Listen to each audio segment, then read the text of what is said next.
Hello everyone, welcome to another Rangers Review special as we delve deeper into new signing Joe Rothwell. It brings me great joy to say that we're joined by someone who knows more about Leeds United than anyone I know, Andrew Dalton, LUFC Stats on Twitter. Andrew, how's it going?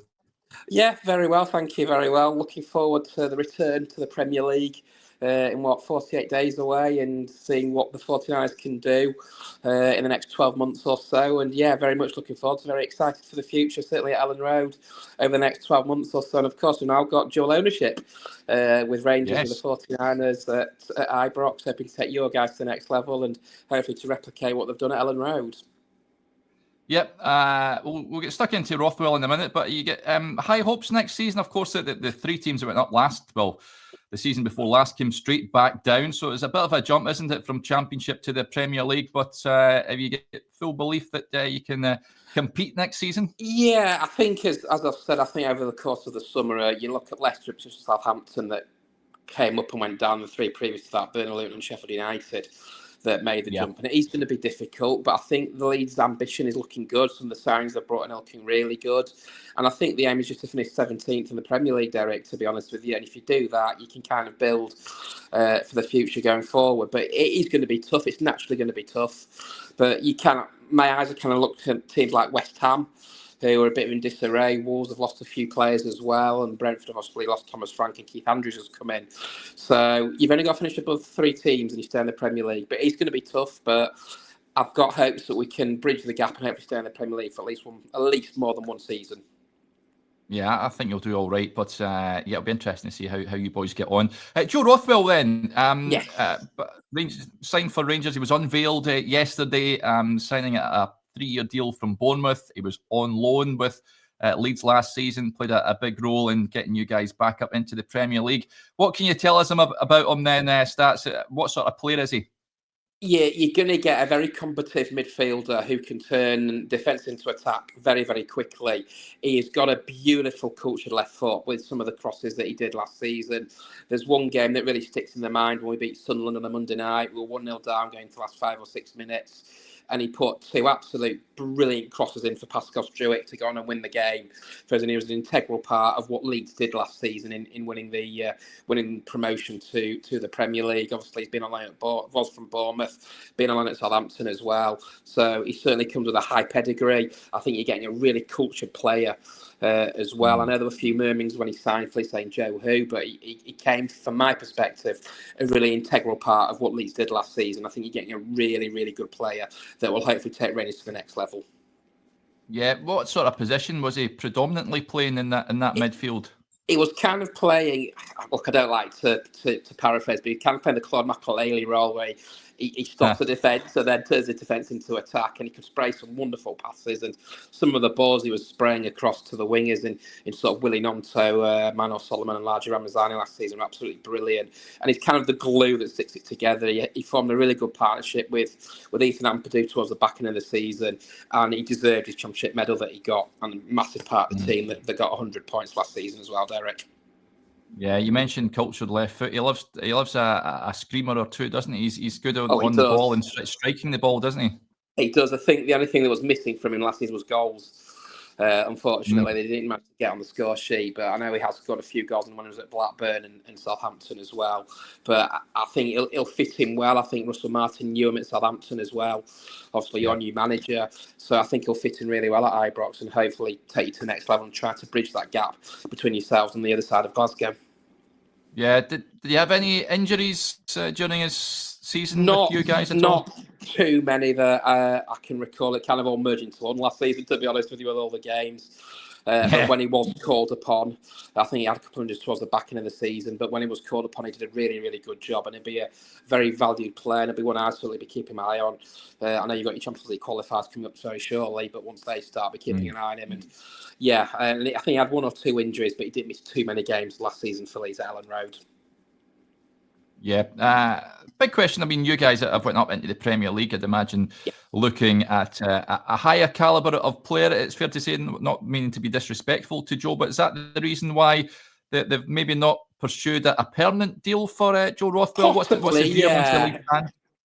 I think certain players have got certain ceiling levels, haven't they? And that's no disrespect to Joe at all, because of the job that he did and the players that were there last season in 24-25 to take us to the Premier League. Some players have got a certain level that they can go into the Championship, and sometimes you've got to be honest with yourselves, and managers have got to be honest that there's better out there, and I think he'll do really well at Ibrox next season. You look at Manuel Solomon, who's obviously gone back to Tottenham, and it looks like he's going to stay there for next season. But yeah, it's just replacing the players and trying to get better in. I think Joe will do absolutely brilliant at Ibrox, and hopefully return Rangers to the former glories of the late 80s and early 90s, when they won 9 in a row or so, I think, up to 96, 97 season. Yeah, let's hope so. You mentioned combative. Is he partial to a booking or two, Andrew? He is. I think all midfielders are when you're trying to break down the defence of the midfield. Never got suspended, and amazingly, he didn't have a red card all last season, which is, I think, the first time in nearly 30 years, which is an unbelievable achievement for what Leeds were trying to do last season to get into the Premier League. So yeah, he'll never shirk a tackle, Joe Rothwell. There's 1 or 2 tackles, I think, from last season where he won the ball back, and he's got pace, and it's amazing for a midfielder. You don't think they've got pace, but he certainly has, and it's one I'll certainly be keeping an eye on when I watch him on TV next season for Rangers.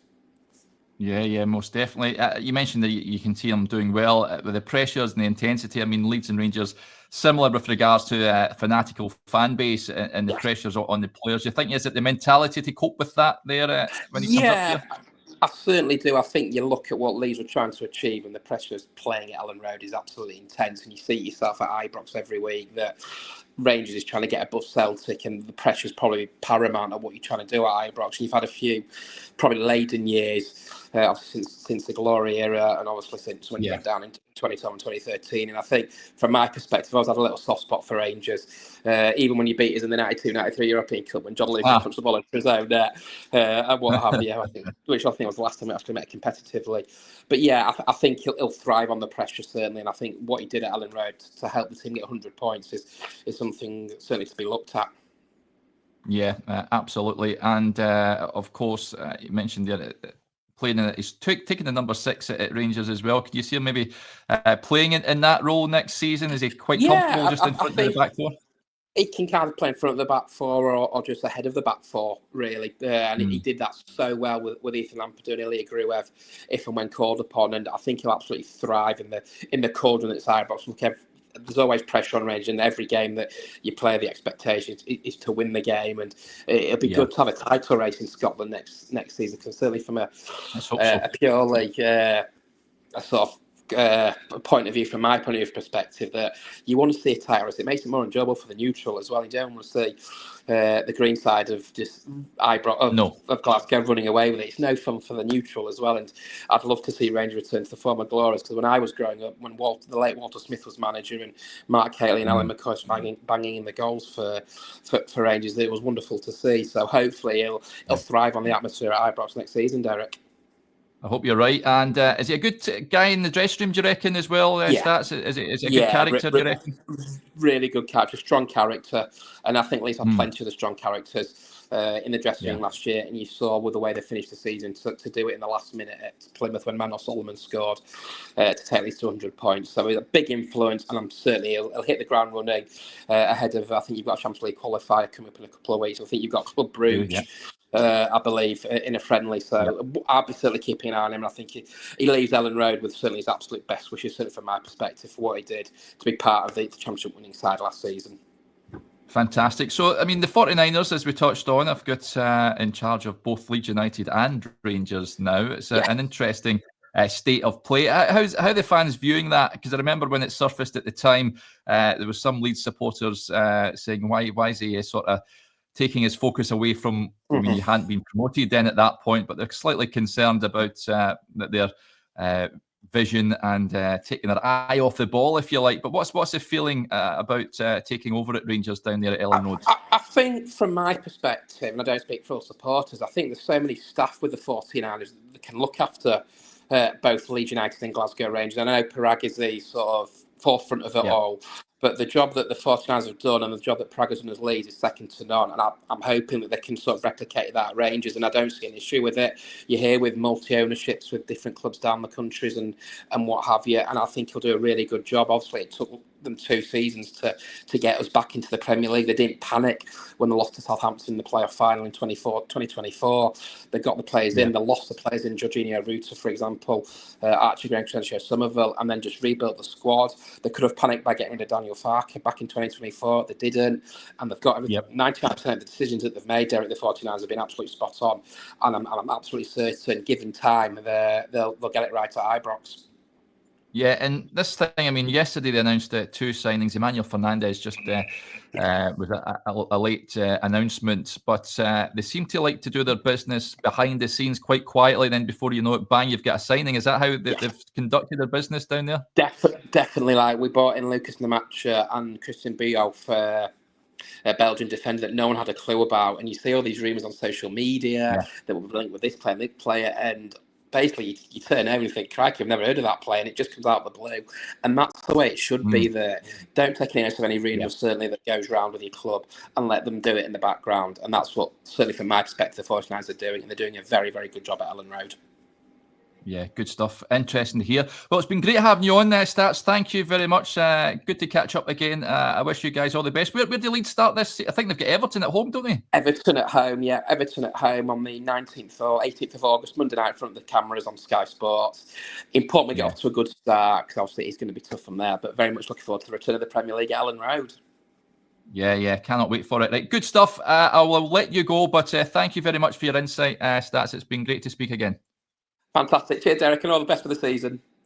Cheers, buddy. So there you go, folks, a bit of insight into Joe Rothwell. Hopefully you enjoyed that, and we'll speak again soon. Bye for now.